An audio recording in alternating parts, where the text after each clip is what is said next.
Hey guys, welcome back to another episode of the Sapient. And today we have an exciting guest on the show. Hi, John. How are you doing today? Doing good, man. I appreciate you having me on. I'm looking forward to the conversation that we're going to have just based on our little startup conversation already. hmm Yeah, thank you so much for being here, first of all. Um, and thank you so much for, I guess, for adjusting the delay, like we are on a news channel. So you just had to pretend to listen to me for like a second until I stop speaking. Yep, and that's when I just nod and grin in the wait, and then when I start hearing you talk or stop talking, I know I'm good to go. Yeah, yeah. I think that's a requisite of becoming a news anchor. Um, yeah. So let's say, okay, let's start with who are you and what you do. Well, I'm Jon King, born and raised in Arkansas.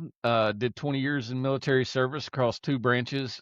Air Force first, and then I like to say I jumped to the Army because they paid me more and let me fly helicopters, which is in reality true. And I ended up doing medevac pilot duty for right around 10 years, three deployments to Afghanistan as a medevac pilot with roughly 300 Mhm. missions total from stub toe up, and then went on to the corporate world when I retired and worked for one of the smallest companies, starting as their first employee to one of the biggest corporations, being Microsoft, and then ultimately started my own entrepreneurial journey a little over 3.5 years ago, where I founded a company and then founded a nonprofit as well. And I've been rocking those in the background um, on my time ever since. And then we just launched a bar and grill a little over a year ago, and so been doing that, and then ultimately just started doing fun things like this as of late, since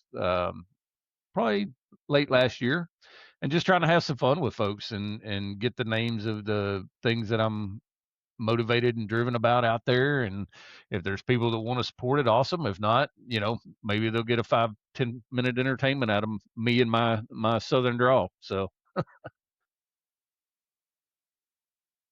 Yeah, anybody could have guessed with your background. I'd say, like just looking at your video background, people can say, yeah, you know, he's a yeah, I enjoyed it. I left it to the younger generation, obviously, when I hit my 20-year mark and moved on to new and different things. I do a couple of things now that I really have passion for, and they boil down to community service and doing community events that bring people together to have fun, and just get people talking at the end of the day. And one of my favorite things is to feed people, because Mhm. no matter what their beliefs are, what their thoughts are, and they could be in a room arguing, bickering, or they could be getting along. It doesn't matter. The fact is, when they sit down to eat, they all Yep, shut the fuck up.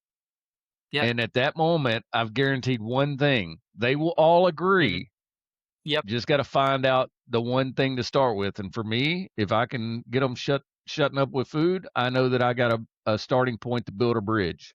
And hmm from there, the world of possibilities are endless, so yep, um then the other one is finding helping other people find their win in life or business or whatever it is that they're trying to achieve. And as long as they're willing to support themselves and help themselves in that action, I'll put as much effort towards that as well. yeah. But what do you do when people sit to eat and they say, you're not supposed to eat meat, or I'm a vegan, or I'm a vegetarian? How do you tackle that? So it's funny that you say that, because I just started my own little barbecue thing out of my house that I call bootleg barbecue, as a nod hmm to the old bootleggers that did alcohol. Yeah.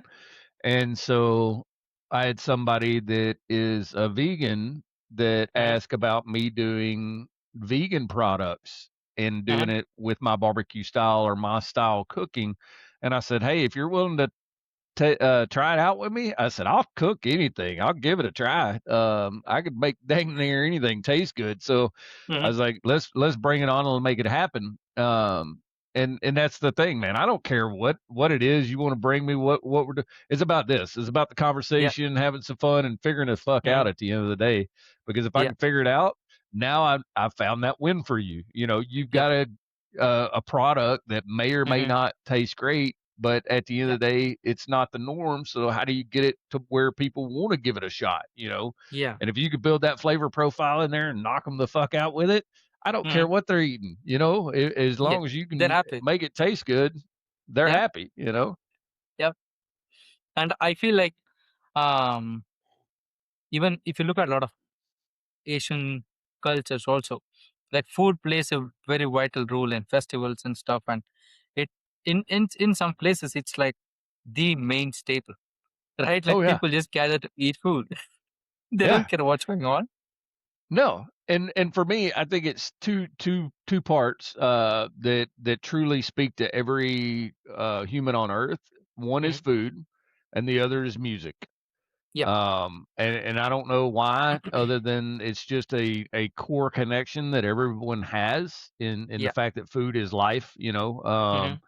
And then when you are able to bring that life to a next level of flavor Hmm. that goes Yeah. from a basis need to, holy shit, this can actually taste good too. Yeah. Man, let's do it. Yeah. Yeah. I see that when, like food is kind of that center point of a lot of conversations. And I feel like it kind of opens up somebody's mind, right? When they taste a different food and they're like, oh, okay, this is something new, Yeah. right? And I think it builds that kind of tolerance towards, other people or other cultures for that matter. Oh, absolutely. I think it's like with anything, you can't go jump off the deep end with it where you fully immerse yourself, because you'll come into culture shock, and that's no matter whether you're kicking a habit, whether it be a coffee habit or a smoking habit or drinking habit Yep. or whatever. Doesn't matter. Same Yeah. concept in reverse when you go to food. You know, if I'm used Yeah. to eating something, and for me, I have an aversion to when my food looks back at me. Yeah. Like, like I'll eat anything, but if it's got eyes and it's looking back at me, I'm not okay Yeah. with that. So I've got a weird aversion to that. So, Yeah. uh, Oh, yeah. I agree. It's kind of, yeah. Everybody has their own preferences and what they prefer in food and what they don't, right? Um, where did you, I would say, get this affection towards food? Do you think it's natural, or do you think, you know, I'm just here to eat, or what was that I initial, moment? I think the passion comes from growing up in and around it. I think you Hmm. obviously we circle around food as a basic necessity, but you get those of us that get that passion for what can we do with it? What can we take? And like for me, I like being able to take stuff that people would look at as leftovers or just mix mosh stuff Hmm. and turn it into something that tastes good. You know what I mean? Like Yeah.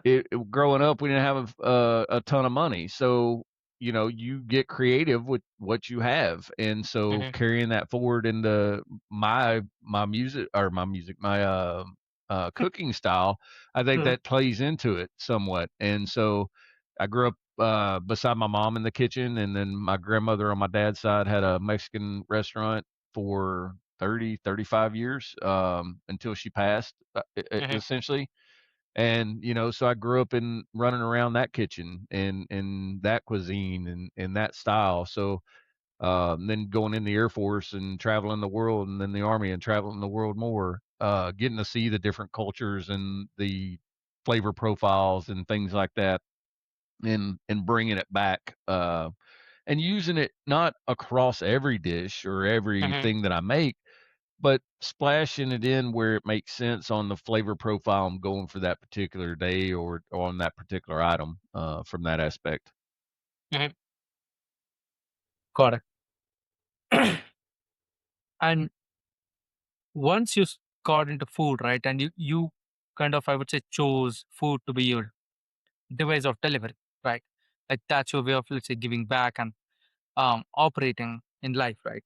Um, what were those, I would say, unique situations or unique, um, you know, scenarios that you went through in life that kind of surprised you, In food or just in life? just in life? I mean, the first night at boot camp, when I'm laying there going, "What the fuck did I do?" Like, I was just at home enjoying life, and now I'm here getting yelled at for no fucking reason. I've almost decapitated myself with this stupid chain I got to have around my neck with a key on it. Yeah. That was one. Another was after one of my deployments in the Army and coming back, and we always went to this community event there in my wife's hometown. And I went to go into what they call the beer garden. It's just a big cordoned off area with a big tent. And there were so many people in there, and I couldn't Hmm. even step into the gate of it because it was just too many people. It overwhelmed me. And I ended up curling in a ball crying on the bridge. Hmm. As a grown man, just couldn't control it. And so that was an eye opener for me. Um, I'd attempted suicide at one point Hmm. because of uh, ton of back pain and pills and alcohol to try and edge it all, and then a bad situation. Just so that was one. Uh, Feeling like I put up my best most times in my life and my career. Getting let go back in July with, I like to say, 8,999 of my closest friends from Hmm. Microsoft in their third round of reduction in force.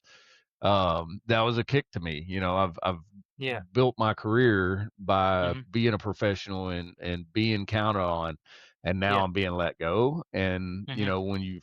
when you've shown success in a place, and like for there, I doubled the contract year over year 4 times over. Hmm. And so I was very successful, but I still got caught in the group of those that got let go. And it's just like a kick in the stomach, like, huh, well, I could either curl up and not do anything at those moments in Yeah. life, or I can stand the fuck back up, Hmm. smile, shake it off, and realize that, yep, that time sucked. I don't want to do that Hmm. again. I want to do Yeah. anything I could do to not do that again, right? So, Yeah. uh, for me, that's doubling down on my entrepreneur side and getting out there with my real apparel company and the Goose's Bar and Grill and P&P Design, where I work with small businesses boosters and build them e-commerce stores Hmm. at no cost, and get the word about the Eagle Rising Foundation out there, where we do mentorship in a whole new way, where we take, and say you're a fan of music, in this Yeah. case, well, I'm just randomly picking stuff, piano, Hmm. right? And you want to mentor people on piano. So you would go in and register under that program. And as a piano mentor, you would then have access to our calendar. You would select 15-minute blocks that work for you for a 15-minute meet and greet. And then at Hmm. that point, you're done. Now I come along as a mentee that wants to learn a little bit about piano and maybe get into it. So now I pick the category, register, get the category, and then I get access to that same calendar, and I could pick the time that works for me for a Hmm. virtual meet and greet based on my calendar. So now we meet. If everything goes well in our 15-minute meet and greet, Hmm. then the mentor will reach back out to Eagle Rising Foundation. And at that point, in the example of music, Eagle Rising Foundation would provide some level of either music book or music stand or whatever would be needed for y'all to achieve the mentorship session. Hmm. We're not going to go buy the piano or keyboard or anything like that, but any of the smaller elements that we can bring to the table to make it easier for you guys Yeah. is what we would do. And at that point, all we ask in return is that whoever does the mentorship and menteeship send us a video. If you do it on a system like this, that's fine. Hmm. If you do it with your iPhone, I don't care. I just want that video content so I can hand it to smart people that then Hmm. go put it all together and make some cool YouTube and TikTok training videos that funnel people Hmm. in and have some fun with us with Yeah. it. And then that'll be at no charge to the mentor or the mentee. The thought is the stuff that we get will come from other local small businesses that want to be part of the program and either sell it to us at cost or give us the small samples for free. And then at that point, we would tie them into our website. So now, as people are creatures of habit, they they use that product. They're now Mhm. going to be able to access and buy that product through our website, which draws more business to the small business that they wouldn't have normally otherwise gotten Yeah. just by partnering with us. And so there's Mhm. no cost to either company.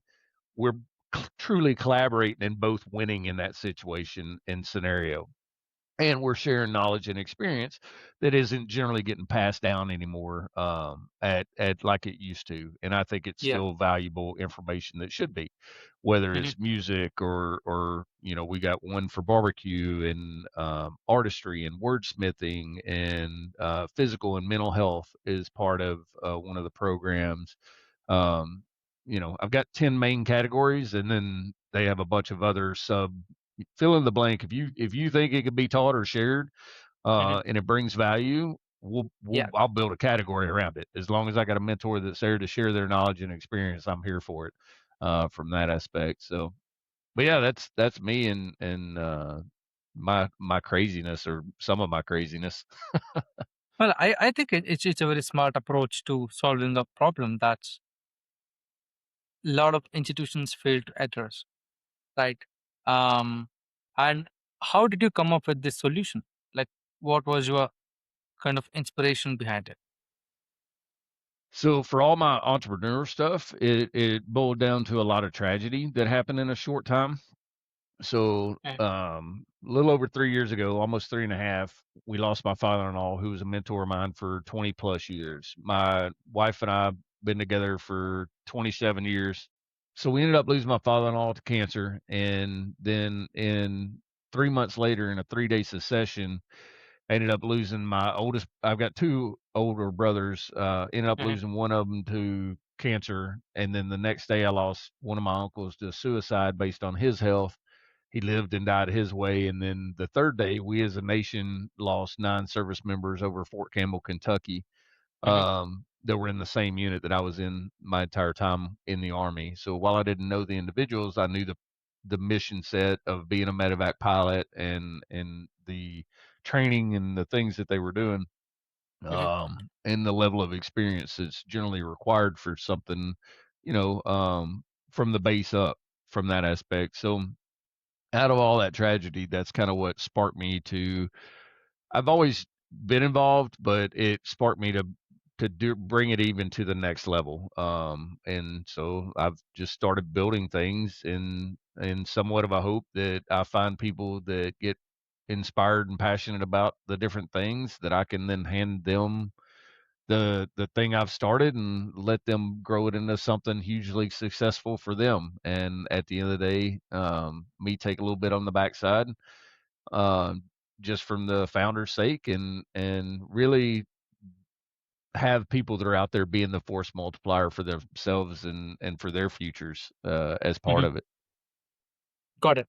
And there is clearly a community behind you that kind of supports you, right? Through your activities and ventures.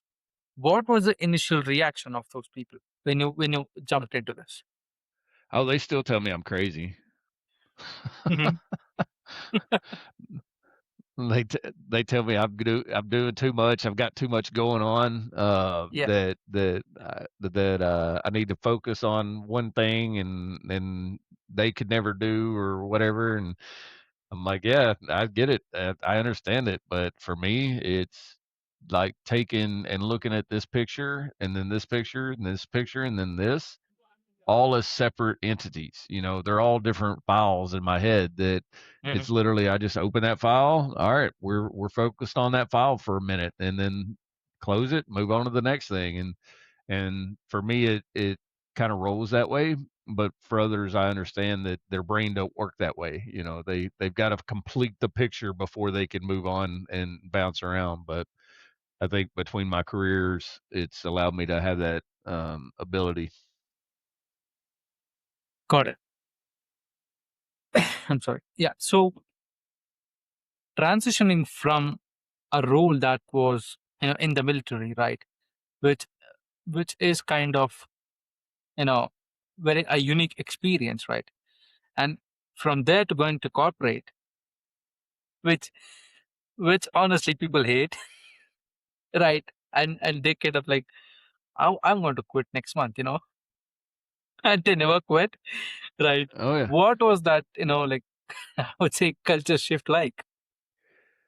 A bit of a shit show on all versions. Mhm. Being transparent with you. That Yeah. said, I did have a bit of a jump on most people because going from the mid '90s in Arkansas, there was not a lot of communications, not a lot of things, and so it was very much a culture shock going from a rural. I can't even say the word. Uh, from the country Mhm. to a bigger city area, right? And so that was a culture shock. And then when Mhm. I transitioned from the Air Force to the Army, that's like night and day, man. That's like starting out in one business and then the very next day, will people look at it the same? No, that shit's completely different. You walk in, they look at you like you got a third eye, and then you got patches up here that should be down here. You got, you're all messed up, right? So Yeah. it's a completely different learn thing. And then when you go for the transition to corporate world, again, great example. I going through this what I consider, I thought it was a college like transition course from the military Mhm. over, right? Well, it was a professional development course. So Mhm. me thinking college, I show up in shorts and flip flops because it's the summer in Tennessee. Everybody else is dressed with slacks and ties, and some of them had jackets on. And I was like, huh, Wrong one of crowd. these is not like the other. So I, I, I I go through the course and fast forward. Of course, the graduation day for the course is the same day as my official retirement from the military. And of course, they can't be one in the morning and one in the afternoon. No, they got to be within 30 minutes apart. So I don't have time to change from one to the other. Like, oh, let me dress in my business attire for this one and then my dress uniform for this one. No, so I have to roll into the corporate one in my full service dress uniform because my retirement is right after that. I don't have time to change. So now you've got a guy that shows up the first day in shorts and flip flops to now the last days in formal full Yeah. service dress Army uniform. Like I'm going backwards. Like I've gone the complete opposite fucking way. It should have went from service dress to shorts flip Yeah. flop. No, my dumbass has done it completely backwards. So now I show up on that day and so I roll into the corporate world and they're like, you can't have your beard. And I'm like, fuck Mhm. that. I've been Mhm. 20 years, but since I've been people telling me I can't grow my beard, I'm growing my beard. So they're like, you can't have it over a certain length. And if I let it Yeah. grow any more than that, I would always get a comment like, hey, I was like, it's like being back in the military with my sideburns because I always push the limit on that. I was like, I like my sideburns. So I would always keep it right at the limit of where their line was. So And a bit. then I go, yeah. So kind of like you, I don't like rules. So I figure out where Yeah. they are and I figure out exactly where I could push them when I need to push Yep. them. I don't mind staying within them as long as it makes sense. But if they get stupid, Yeah. yeah. Push it. Yeah. So go from that to then go to COVID hitting. And then I'm one of the Mhm. first ones at home. And I tried the whole work from home on my couch for one day. I about Mhm. lost my mind. I was like, this sucks worse than being in a cubicle because you got animals around, you got people coming and going, you're uncomfortable, you're like trying to do stuff. And I was like, piss Mhm. on this. So I went out the next day and set up office in my camper. Mhm. And so I sit in my little camper spot for the next year as I worked Mhm. my ass off to build what you see now, which Mhm. is my little office in my outside building. So now I treat it just like traditional business, and I even have Mhm. pants on, by the way. Uh, that it's my office, it's my Yep. personal space, and now I can do work in true form or do stuff like this Mhm. and still have that separation of and keep that work life balance as part of Yeah. it. But anyway, so the COVID stuff hits and I transition to my office and then I get to go to Microsoft. Well, it's all remote. Like my Mhm. customers are somewhere else and all that. So I adapted to that life of that change, right? So I've had those drastic things Yep. spattered about every 10-year mark Mhm. for me. But but I thrive in those kind of environments where it's like, okay, I've got the general idea. Now Mm-hmm. let's make it happen. And for me, it kind of goes that some people are like me, where all I need is where I'm going to. Mm-hmm. Cool, that's the goal, right? So there's a line between me and the goal. As long as I'm tracking to the goal doesn't change. I'm going to go left and right of that line Yeah. to get there because I don't have it all figured out. Mm-hmm. But I'm actioning towards that goal because it's not changing, right? But then you have other individuals that have to have that goal and every step along the way to Yep. get to that goal figured out before they Mm-hmm. ever start. Well, in life, I found I pair very well with those people because once I got the goal, I'm going to the Mm-hmm. goal. And now what it does is when I pair with those people, they get step one figured out by the time I'm on Mm-hmm. step two. Yeah. But that said, now they're tracking into step 2 and 3, and now we're Mm-hmm. starting to come together and merge on our timing. So now they actually, by the time I finish 3, they've Mm-hmm. got 4 just about figured out. And now Yeah. I'm tracking behind them. And so my line gets more narrow of my zigzag, but we both get to the finish line together with a faster turnaround altogether. So I think when people are able to pair like that, not only do you get a better final product, but you get that product much faster, and ultimately both individuals or the group in that mindset achieves more than both of them arguing to the fact that how they're going to accomplish it. Fuck that. Mm-hmm. You both know what the goal is. Work towards the goal. Work together towards that goal. Don't argue about how you're going to figure it out. There's a million ways to fucking slice the cat, as they say. So, Yeah. or is that cheese? I don't know. Anyways, It starts with a C. That's all we know here. yeah, Yeah. same, right? Right. And okay, let me ask you this, right? Comparing your, service, right? The Comparing the service to the corporate work, right? How much bullshit did you had to, I would say, face when in corporate compared to when you're serving? If you'd have asked me when I was in service, I would have said it was exponentially high. Ask Mhm. me after I go in the corporate world, and I'll look back and I'm like, fuck, that wasn't even a headache, bro. Like these Yeah, people in the corporate world are, I mean, it's like they look at a wall and go, how can I beat my head against that harder?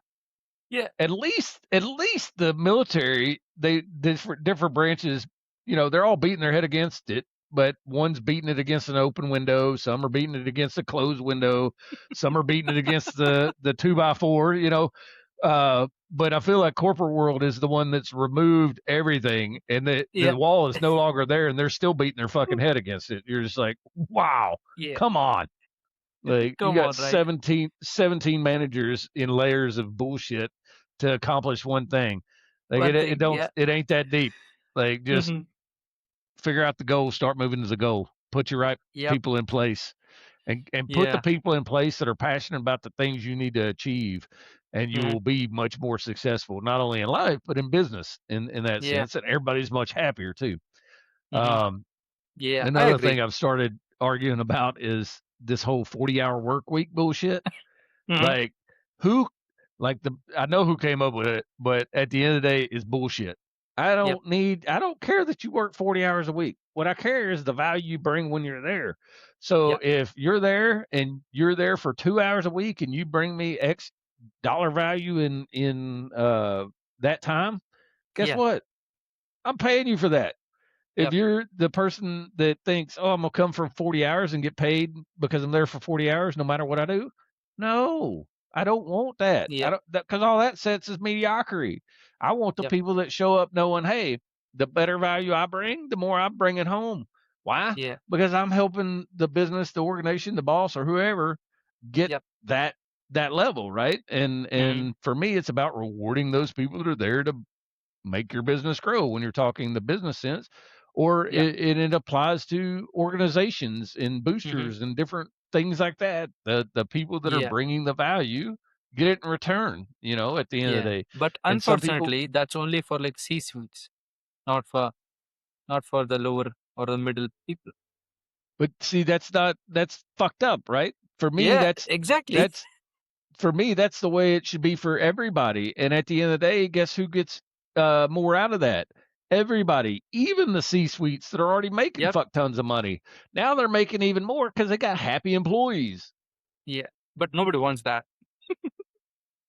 Man, just let me walk around with a beating stick just for correcting people's stupidity. I Yeah. don't even call it common sense anymore. I call it good Yeah. sense because Yeah. it's good that you fucking got it because it ain't common no more. Mhm. Yeah. 100%.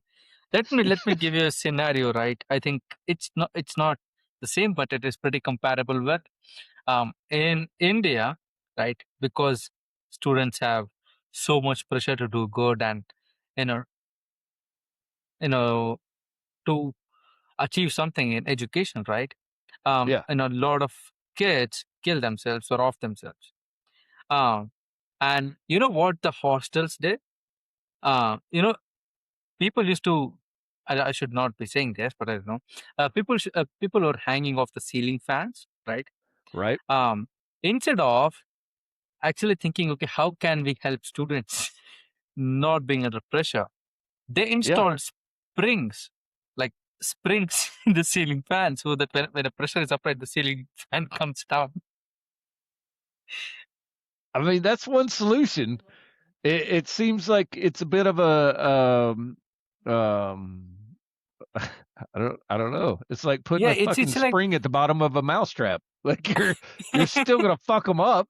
They're still gonna be mentally like messed up, and now they're yeah, physically fucked up too. Like what? right, exactly.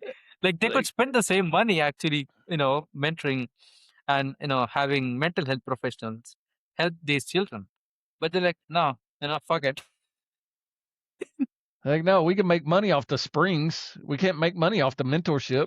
Like Yeah, so, and totally. here's the thing for me, like mentorship and things like that to me, whether it's here in the States or there in Mhm. India, it don't have to be a fucking professional.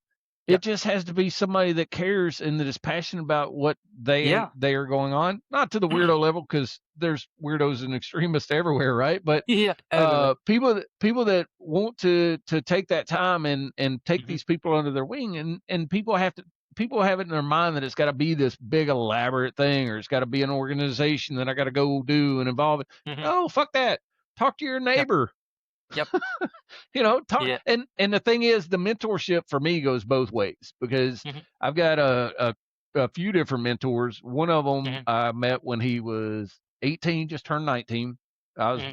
early 40s, and I'm learning from him. He's a early entrepreneur and business owner. Like I'm learning from him on things, and I'm able to share Yeah. stuff and my knowledge and experience back. And so Hmm. we're both gaining out of that relationship of Hmm. knowledge share, Yeah. and be able to help each other jump through hurdles. And there's other individuals that I reach out for other things. And when you talk about that stress and things like that, when we talk about the military and from my side of the house, and one of the ideas I had was bringing mentors in at every level of leadership.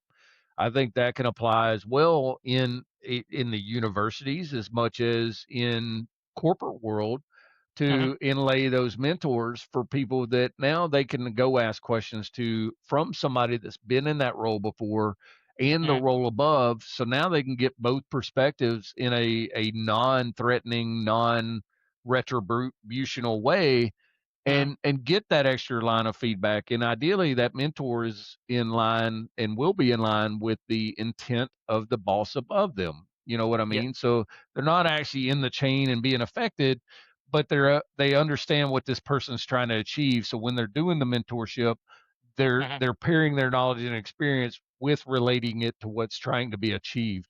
Yeah. I think is a big part of it. And when you talk about Hmm. suicide and the mental state and the pressure that inlines there, I think Yeah. part of that is shifting the mindset of what that pressure should look like. Yeah. Steering these individuals away from, hey, you've got to do this industry, this industry, this industry.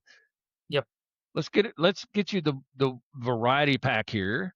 Let you Yeah. taste a little bit of each one of them. See which one Hmm. you're the most productive and efficient and care about the most at the end of the day. Yep. Which one you like the best. All right, Hmm. now let's put your down that path of knowledge and learning. Hmm. And get them through whatever university, tech school, trade school, or whatever. And now Yeah. they finish. They're a productive citizen in the world. They're Mhm. a better, well-rounded person that is happier because they're getting to Mhm. do something they semi enjoy. And that you're going to Yeah. have days where work sucks. I get it. It's not a perfect. There'll never be a perfect solution. Otherwise, it wouldn't be called work. Um, but Yeah. at the end of the day, it's all about for me. Mhm. We're all limited time here on this spinning ball of dirt, right? So Yep. when we leave this, we don't have Mhm. anything other than the experiences we bring with us in our brain, right? So Yeah. why not make those and change the habit around the world into a positive uh, Mhm. line of experiences day in day out? Yep. We as a species have figured out and got beyond the need of daily survival. Mhm. There's no fucking reason in the world other than the individuals that are in those places not wanting assistance. Um, if they don't want assistance, cool, leave them the fuck alone. Let them do their Yeah. thing. But Yep. if they don't have access to water and they want access to water, there's no fucking reason that we as a world can't ensure that they have that as a bare basis. Now from Yep. there, now the housing and the food and the water, those are your necessities. Now that those basic things, and I'm not saying everybody gets a fucking mansion, but Yep. everybody can have and Yep. work at a base level to get those things. Now beyond that, if you want Yeah. more than that, Mhm. you work harder. But at the Yeah. base, you work at a certain level, you get this thing. Why? Because you're a productive human in society. Then Mhm. from there, if you want to get more, you work harder. You do those specialized things that are going to drive that higher level of need for that tool that you have. And in turn, your tool of money gets bigger. But in that sense, there's no reason that we as a world can't make that happen. It's fucking stupid, in my opinion. Um, Mhm. because nobody should be at that level of suffering anymore. Yeah. It'd be one thing if Mhm. if we as a world hadn't figured the fuck out. But there is. Mhm. There's plenty of supplies, there's plenty of everything, access to everything. And the other part is it just boils down to being a good human at the end of the day. That's all I ask of anybody. Just be a good fucking human. I don't care who you are, where you're from, or anything like that. If you're a good human, Mhm. everything Yeah. else That rolls solves rolls 90% of the nice. problem. Right. Yeah. And let me ask you this, right? Because this is something that I see as a pattern, right? Once you went from, being an employee to being an owner, right? Or an entrepreneur, how hard was it to maintain the books? One thing I have noticed talking to founders over the years is that revenue is usually not the real problem. Money might be coming in, but clarity is missing. A lot of business owners know roughly what they are making, but if you ask them what their real profit margin is, where their cash is actually going every month, or whether the business is financially healthy, things start getting fuzzy. That's exactly the problem PW Bookkeeping focuses on solving. They work with entrepreneurs and small businesses who have grown to the point where spreadsheets and guesswork are just not cutting it. And instead of just generating reports and disappearing, they stay actively involved with your numbers, helping you actually understand what's happening inside your business. They have worked with over 100 companies, and their approach is built around regular communication, practical financial insight, and helping owners take better decisions with real data. They are confident enough in that approach that they even offer a money back guarantee tied to how well they communicate with clients. So, if your business is growing but your financial clarity isn't keeping up, it might be time to get a professional set of eyes on the books. You can learn more at pwbookkeeping.com or give them a call directly at 801 623 0722. Again, that's bwbookkeeping.com or 801 623 0722. The website link will be in the description. I actually pay people to do that, and it still frustrates the shit out of me. Okay. Yeah. Why? Yeah, just aggravating. Yeah. Right. And um it's also kind of never ending. Yeah, Right. very aggravating. You're like, sweet, I got this bill paid, and you turn around 2 days later, you got another one. You're like, what the fuck? I just paid all the bills. Oh no, we missed this one. Like, what the Yeah. fuck? Yeah. Have you seen that IRS joke where they say, we know how much exactly you made, but go ahead, take a guess. Right. It's Yeah. like, don't be wrong. uh, Right. So how did you figure that part out initially, at least? man, I'm still figuring it out every day. There ain't a day that goes by that I don't learn something new that I'm like, fuck, I messed that up. Damn, don't do that again. Damn, that hurt. Yeah. Right. Fuck. Yeah. Like every day. And it Yeah. really boiled down to I had an idea in my head, at least for the bar and grill, right?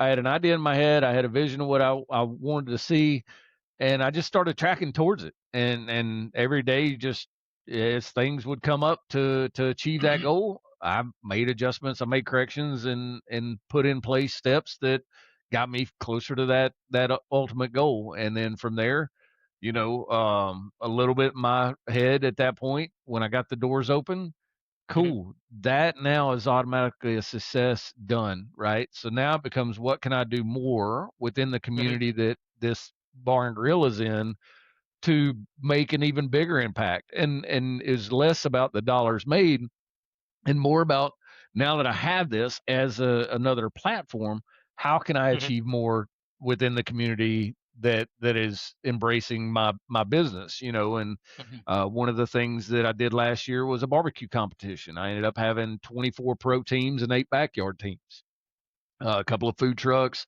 a beer garden, and live music and some other stuff. So, as I build these things slowly and surely, I'm able to do bigger and better things for the community and the people that support me in that arena. Mhm. Got it. And because you have had this adventurous life, right? Because that's what I would like to call it as. Was that? I missed that Um, part. yeah, like because you have lived this adventurous life. Oh, adventurous life. Um, I got you. yeah, and it is quite unique to you know anybody else's story, and because you know I believe that nobody's story is repeated, right? Everybody's Yep. universal experience is unique, Yep. and yours is definitely more towards the extreme match, right? What would you suggest, or what would be your line of guidance to a young kid who is going to start the real life, right, tomorrow?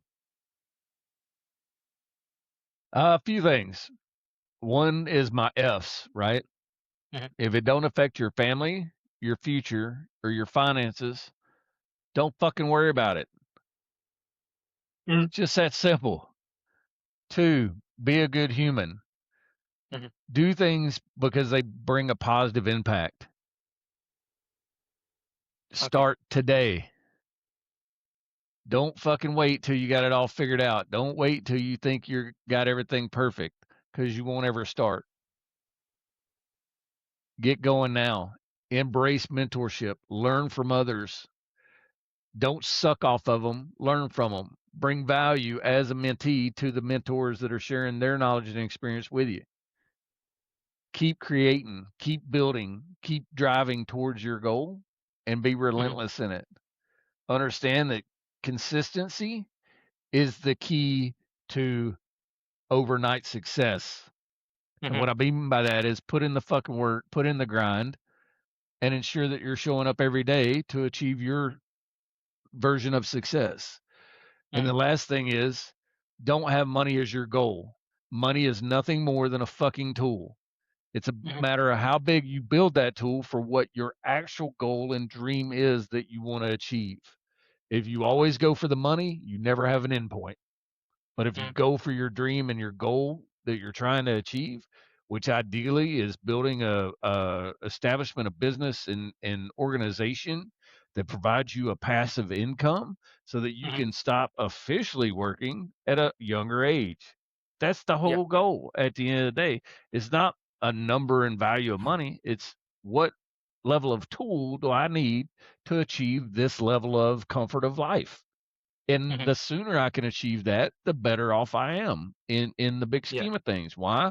Because it's going to allow me to have that long term work life balance. And by that, I Mhm. mean, keep yourself busy, but at the end of the day, spend the time with those that you want to be around, those that inspire you, that drive you to be a more positive individual. Yep. Thank you so much for that.